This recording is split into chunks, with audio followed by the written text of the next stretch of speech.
Trump s'attaque à l'Arabie Saoudite, il va falloir qu'on en parle tout de suite. Alors Donald Trump a fait une déclaration dans laquelle il attaque clairement l'Arabie Saoudite et exige que l'Arabie Saoudite baisse le prix du pétrole à partir d'aujourd'hui et je t'explique pourquoi. Alors pour remettre en condition, l'Arabie Saoudite est membre de l'OPEP+. L'OPEP+, c'est tous les pays qui exportent du pétrole à l'international.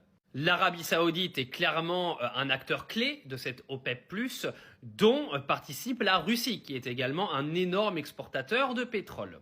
Ce qui veut dire qu'en fait l'Arabie Saoudite a continué de faire monter le prix du pétrole, ce qui a eu pour don de renforcer l'économie russe pendant cette guerre entre la Russie et l'Ukraine.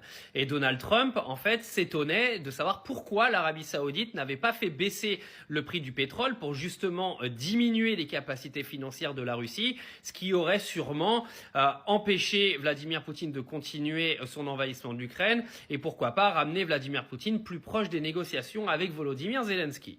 Donald Trump la mauvaise, il se demande pourquoi l'Arabie Saoudite n'a pas diminué les prix du pétrole depuis son élection et pourquoi ils ne le font toujours pas et il exhorte l'Arabie Saoudite de le faire immédiatement ou il y aura des représailles.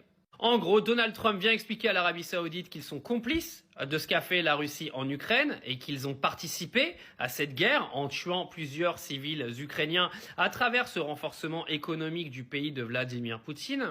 Et en gros, Donald Trump explique clairement que si l'Arabie Saoudite n'obéit pas, en gros, il y aura des sanctions économiques qui seront mises en place par le gouvernement américain, je ne sais comment. Mais en tout cas, Donald Trump est à peine nommé président cette semaine, qu'il est bien lancé là.